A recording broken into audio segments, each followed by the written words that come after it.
Hi friends, I will be glad if you subscribe to my channel. The Neighborly Affair. It all began in our quaint suburban neighborhood, a place where everyone knew each other by name, kids rode bikes until dusk, and the smell of backyard barbecues filled the weekend air. My wife, Emily, and I had been married for 7 years, and together we had a spirited 5-year-old daughter named Lily. From the outside looking in, we were the picture of happiness, a model family living the American dream. Emily was everything I'd ever wanted. Intelligent, beautiful, and with a sense of humor that could brighten even my darkest days. We shared a love for music, often spending evenings playing duets on the piano and guitar. We were also trying for a second child, eager to expand our little family. Life, as I saw it, was perfect. Our neighbor Paul lived just 2 houses down. He was a recently divorced architect with an easy smile and a golden retriever named Max. Paul and I had become casual friends over neighborhood gatherings. He seemed like a decent guy, harmless, I thought. One sunny Saturday, I decided to surprise Emily with her favorite caramel lattes from the local cafe. Lily was at a friend's house for a playdate, so I had some time to spare. As I approached the cafe, the bell above the door jingled softly. The rich aroma of freshly ground coffee beans filled the air. "Good morning, Tom." Sarah, the barista, greeted me cheerfully. "The usual?" "Make that 2, please," I smiled, adding a caramel latte for Emily. Coming right up. While waiting, I glanced around and nearly dropped my keys. There in a quiet corner sat Emily. She wasn't alone. Paul was with her. They were leaning in close, engaged in a conversation that seemed intensely personal. Emily tossed her head back in laughter, a laugh I thought was reserved just for me. Then, before I could process what was happening, Paul reached out and gently tucked a stray strand of hair behind her ear. She blushed and they locked eyes in a way that made my stomach churn. I fumbled for my phone and snapped a quick photo, my hands shaking. Just as I was about to confront them, they both stood up. Paul glanced around nervously. I ducked behind a display of artisanal chocolates, heart pounding in my chest. They walked out together, oblivious to my presence. "Your drinks are ready," Sarah called out. I took a deep breath, plastered on a smile, and collected the cups. "Thanks, Sarah." "Everything okay?" she asked, noticing my pale complexion. "Yeah, just feeling a bit under the weather," I lied. Driving home, my mind raced. Maybe it was innocent. Perhaps they were planning a surprise for me, an anniversary gift. But our anniversary was months away. Deep down, I knew something was wrong. That evening, I tried to act normal. "Hey, honey, brought you your favorite," I said, handing her the latte. "You're the best," she replied, giving me a quick peck on the cheek. "How was your day?" I probed. "Just ran some errands, nothing exciting," she said, sipping her drink. "Did you bump into anyone we know?" She hesitated ever so slightly. "Nope, just me and the shopping list." I felt a knot tighten in my stomach, but decided not to push further. Over the next few weeks, I noticed subtle changes. Emily was more distant, often lost in thought. She spent more time running errands and less time at home. One night, as we were getting ready for bed, I tried to bridge the gap. "Em, is everything okay? You seem a bit distracted lately." She looked at me, her eyes reflecting a hint of guilt. "Just stressed about trying for another baby. It's a big step." I nodded slowly. "We don't have to rush. We can take our time." "Maybe that's best," she agreed, turning off her bedside lamp. I stared at the ceiling long after she fell asleep, a silence between us growing louder. Determined to find answers, I decided to follow her the next time she went out. That opportunity came sooner than I expected. "Tom, I'm heading out to pick up some groceries," she said one afternoon. "I thought we just stocked up yesterday," I replied casually. "Just a few things I forgot," she smiled, grabbing her keys. As soon as she left, I grabbed my jacket and tailed her car at a safe distance. Instead of heading to the supermarket, she drove to a nearby park. Parking behind a row of trees, I watched as she stepped out and was immediately greeted by Paul. They embraced longer than a friendly hug warranted and began walking along the path hand in hand. I snapped more photos, each one feeling like a dagger to the heart. That evening, I couldn't bring myself to confront her. Instead, I called my best friend, Mark. "Hey man, you free tonight?" I asked, trying to keep my voice steady. "Sure. What's up?" he replied. "Just need to talk. Meet at the Rusty Nail in an hour." "I'll be there." At the bar, the dim lights and clinking glasses provided a backdrop to my turmoil. "She what?" Mark exclaimed after I recounted the events. "Yeah," I muttered, staring into my whiskey. "That's unbelievable. Have you talked to her about it?" "Not yet. I don't know how to bring it up without losing it." "You can't keep this inside, Tom. It's eating you alive." "I know, but I need to handle it carefully because of Lily." He sighed. "You're a better man than me. I'd have thrown her out already."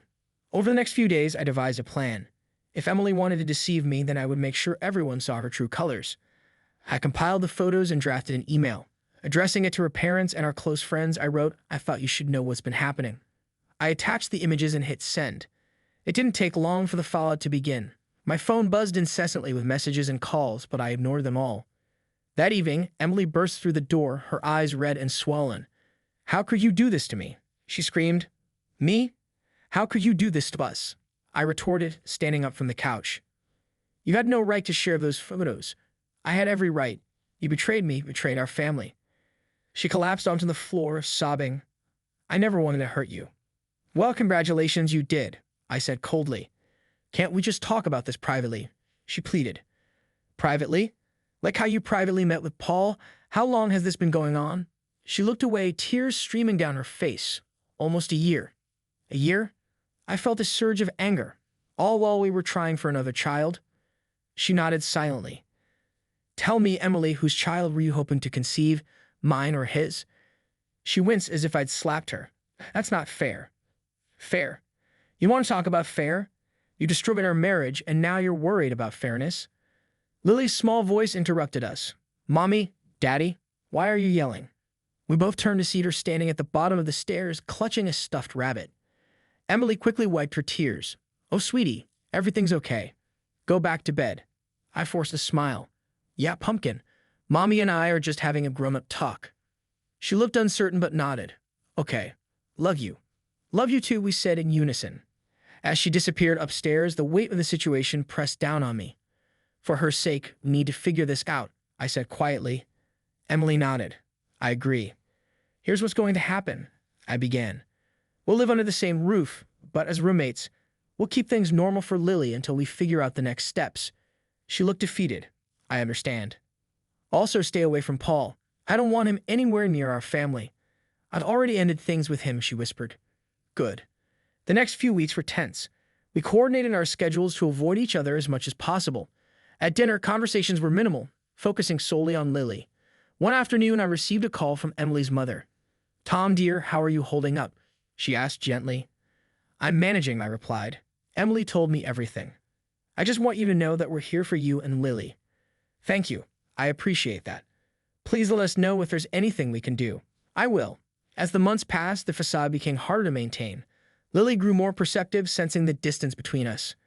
"Daddy, why don't you and Mommy hug anymore?" she asked one night during story time. I hesitated. "Sometimes mommies and daddies need some space, sweetheart." "Did I do something wrong?" Her eyes filled with worry. "Absolutely not," I assured her. "We both love you very much." After tucking her in, I found Emily sitting at the kitchen table, staring blankly at a cup of tea. "She's starting to notice," I said, taking a seat across from her. "I know," she sighed. "This isn't healthy for her." "Agreed." "Maybe it's time we make some decisions," she suggested. "I think so too." We decided to attend counseling, not necessarily to save our marriage, but to navigate our separation in the healthiest way possible for Lily. During one session, the therapist asked, "Is reconciliation something either of you desires?" Emily glanced at me hopefully. I took a deep breath. "I don't think I can get past the betrayal." She looked down, tears welling up.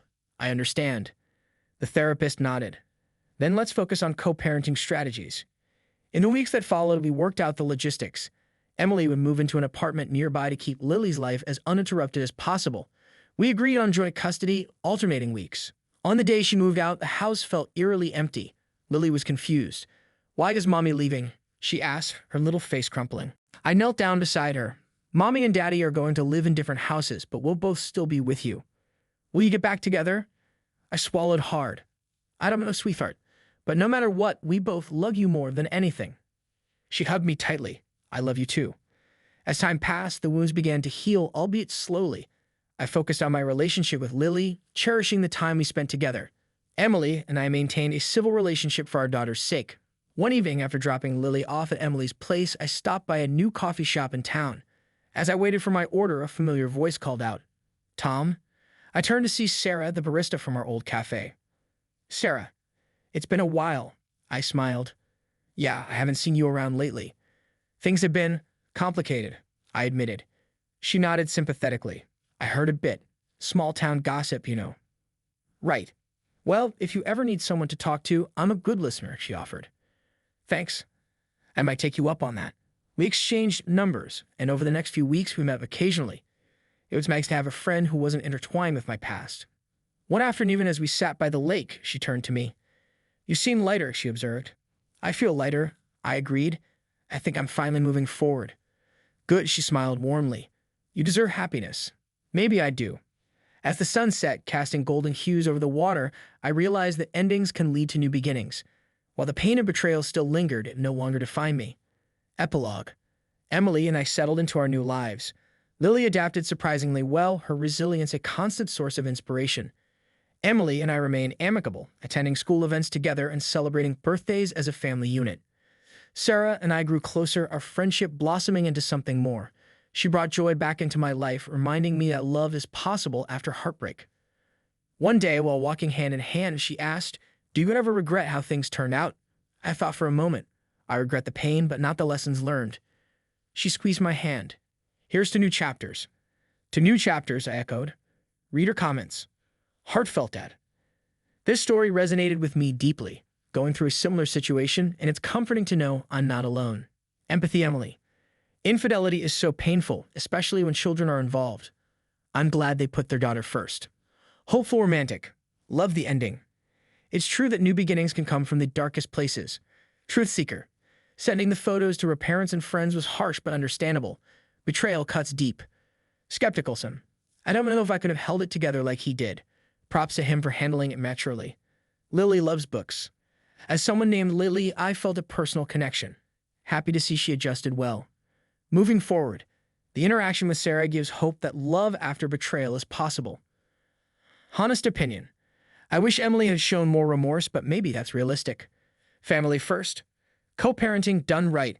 Glad they focused on their daughter's well-being. Grateful reader. Beautifully written. Thank you for sharing such a personal and emotional journey.